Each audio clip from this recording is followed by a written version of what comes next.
Handover কিন্তু একটি প্রজেক্টে আমরা এই সাইডের কাজটা আপনাদেরকে দেখাবো। এই সাইডটা অল্প খরচে খুবই চমৎকার কাজগুলো করে দিয়েছি আমরা। এখন যেই রুমটাতে আছি এটা হচ্ছে ডাইনিং। এই ডাইনিং রুমের উপরে ফল সিলিং গুলো চমৎকার একটা ডিজাইন করা হয়েছে। এই সিলিংটা হচ্ছে পার্টেক্স প্লেন বোর্ড এবং সেগুন বোর্ডের সমন্বয়ে হয়েছে এবং খুব সুন্দর সুন্দর কিছু ডিজাইনের সিএনসি ডিজাইন, জালি কাটিং এর ডিজাইন করে দিয়েছি আমরা। এইটা হচ্ছে ডাইনিং ওয়াগন। এই ডাইনিং ওয়াগন শোকেস ক্যাবিনেটটা আমরা সেগুন বোর্ড দিয়ে করেছি।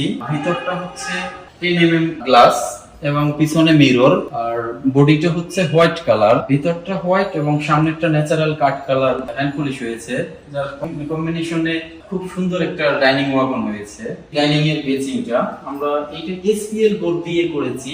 এসপিএল বোর্ড দিয়ে এটা ওয়্যার, এটা দুইটা পাল্লা এবং এখানে মিররটা করে মিররের চারো দিক দিয়ে পিছনে লাইটিং সিস্টেম করে দিয়েছি এবং পিছনে আর্টিফিশিয়াল ঘাস, আর উপরটাতে আমরা একটু সিলিং করে দিয়েছি যাতে এই বেসিং এর এই জায়গাটা খুবই চমৎকার ভাবে দেখা যায়। এটা আমাদের ডাইনিং রুম এবং এই রুমটা স্যারের প্রেয়ার রুম। এটা নামাজের ঘর, এজন্য ডাইনিং এবং এই নামাজের প্রেয়ার রুমটা আলাদা করার জন্য আমরা একটা ফোল্ডিং ডোর করে দিয়েছি।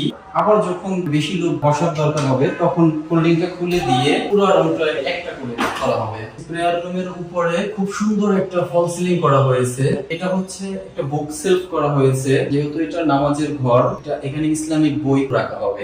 আমরা চলে আসলাম ড্রয়িং রুমে। এই ড্রয়িং রুমে আমরা প্রথমে উপরের ডিজাইনটা দেখাই। উপরে চমৎকার একটা ফল সিলিং করা হয়েছে। আমরা এটা করেছি টিভি ক্যাবিনেট এবং এই টিভি ক্যাবিনেটটা উপরটা হচ্ছে সেগুন বোর্ড আর নিচটা হচ্ছে এমডিএফ বোর্ডের উপরে ডোকো পেইন্ট করা। আমরা পিঙ্ক এবং ন্যাচারাল কাট কালারের কম্বিনেশনে করেছি। দুই সাইড দিয়ে শোপিস, ক্রেশ, ফুলের টপ এগুলো রাখার জন্য আমরা শোপিস ক্যাবিনেট টাইপের করে দিয়েছি। ড্রয়িং রুমের এই সাইডটাতে একটা পিলার ছিল, সাইড দিয়ে একটা গ্যাপ। এই গ্যাপটাতে আমরা একটা শোপিস ক্যাবিনেট করে দিয়েছি, যেটা ফুসপাল্লা, এবং পিলারটা আমরা করে দিয়েছি প্যানেলিং। আমরা চলে আসছি কিচেন রুমে। কিচেন রুমটা আমরা এইচপিএল বোর্ড দিয়ে করেছি এবং প্রোফাইল হ্যান্ডেল গুলো খুবই সুন্দর শ্যাম্পান কালার এবং ভিতরের বডিটা হোয়াইট কালার, যার কারণে খুবই চমৎকার ভাবে ফুটে উঠেছে। এবং এখানে ভিতরে একটা সেলফ দেয়া আছে। এইখানে দুইটা বার্নারের কারণে দুইটা কিচেন হুড হবে। আমরা একটা লাগিয়ে দিয়েছি আপাতত, আর একটা এখানে কিচেন হুড হবে। এটা হচ্ছে ড্রয়ার, ভিতরে অ্যাকসেসরিজ ব্যবহার করা হয়েছে। ময়লা রাখার জন্য এই ঝুড়িটা ব্যবহার করা হবে। এটা হচ্ছে স্যারের ডটার রুম, মেয়ের রুম। এই রুমটাতে আমরা কি কি করেছি একটু দেখাই। আমরা করেছি অল ক্যাবিনেট কাম